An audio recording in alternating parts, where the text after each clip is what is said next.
Après avoir sorti ma vidéo sur l'éducation sexuelle que vous trouverez dans le petit, histoire de scaler un petit peu d'autres promos, j'ai reçu un commentaire parlant du problème de la paternité sous X. Tel que je l'ai compris, le problème est qu'un homme ne peut pas refuser de reconnaître son enfant s'il est bien prouvé que c'est lui le père.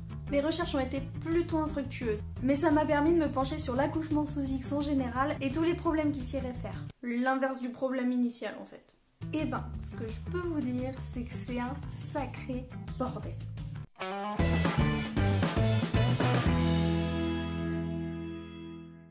Bon déjà, histoire que tout le monde soit bien au clair, l'accouchement sous X, c'est quoi? En France, en Italie, au Luxembourg, en République tchèque, et c'est tout, une femme enceinte peut au moment de l'accouchement aller à l'hôpital et demander à accoucher anonymement. À partir de là, personne ne peut lui demander une carte d'identité ou faire d'enquête sur elle, et tous les frais médicaux, et évidemment le bébé, sont pris en charge. Ça concerne environ 600 naissances par an.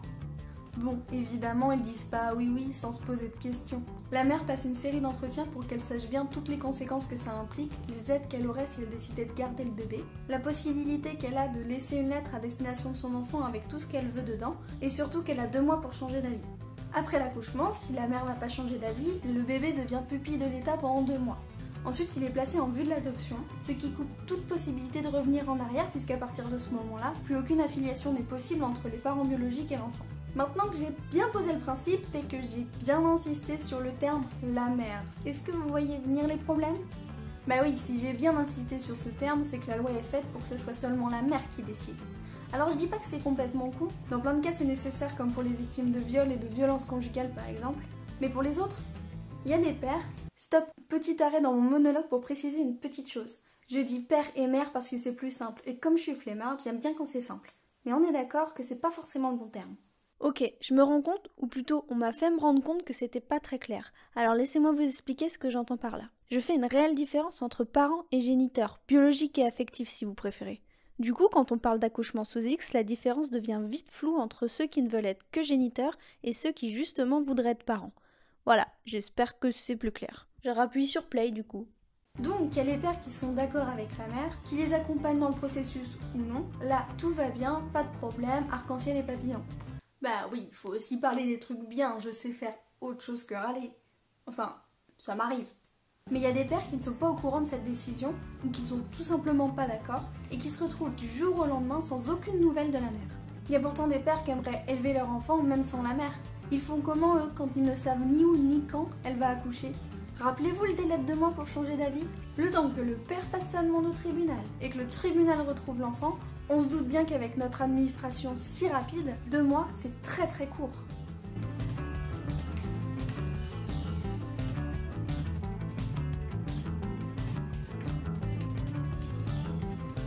Il y a plusieurs histoires que je vous mets en description qui parlent de ce problème. Celle sur laquelle j'ai le plus trouvé d'articles date de 2006 et celle de Monsieur Peters, qui a réussi à faire reconnaître sa filiation au bout de 7 ans, mais qui n'a jamais pu récupérer son enfant.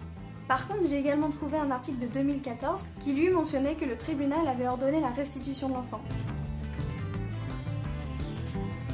Bonne nouvelle, mais du coup, est-ce que le droit au secret de la mère va pouvoir être respecté? Parce qu'attention, je dis pas que l'accouchement sous X c'est une hérésie totale et que ça devrait pas exister. Au contraire, si ça existe c'est pour une raison légitime, mais il y a tellement de parties impliquées là-dedans et potentiellement en conflit que ça en devient super délicat. Du côté des mères aussi d'ailleurs ça peut être compliqué. Revenons 5 minutes avec les papillons et les arcs-en-ciel pour éviter de s'y perdre et surtout souffler un peu. Voilà, allez, on y retourne ? Ok, je vous les laisse un peu. Parce que si la mère est totalement en accord avec elle-même et qu'on laisse la partie père de côté parce qu'on en a déjà assez parlé, tout va bien. Mais, bah voilà, ils sont partis. Celles qui n'ont pas forcément eu le choix, les mères trop jeunes, mal entourées, mal informées. Quand on voit les conseils médicaux que certaines reçoivent pour l'IVG, on a en droit de se demander si les informations sont toujours aussi complètes et objectives pour tout le monde. Et si c'est comme ça pour ce point-là, pourquoi ça ne le serait pas pour d'autres ? Sachant que la mère peut lever le secret de son identité tout au long de sa vie, et donc permettre à son enfant de la retrouver s'il le désire un jour, pour moi la question et le problème potentiel au niveau de la mère se trouvent là. D'ailleurs, en parlant de l'enfant, il se trouve où dans tout ça ? Il y a peut-être des enfants qui sont totalement à l'aise avec l'idée d'avoir été adoptés, ou du moins pour des raisons qui leur sont propres, n'ont pas forcément envie de connaître leur origine, mais eux n'en parlent pas à la presse, ce qui est plutôt logique. Donc moi je peux pas vous en parler non plus. Ce qui est sûr par contre, c'est qu'il y a des enfants qui souffrent de n'avoir aucun accès à leurs origines, de ne pas savoir pourquoi ils sont nés sous X, ou ne serait-ce que de connaître leurs antécédents de santé. C'est pour ça qu'en 2002 a été créé le Conseil national pour l'accès aux origines. Alors si j'ai bien tout compris, le conseiller essaye de retrouver la mère et lui demande des informations sur elle, sur les circonstances de l'accouchement, voire même de lever le secret. C'est donc une bonne chose, quand ça aboutit.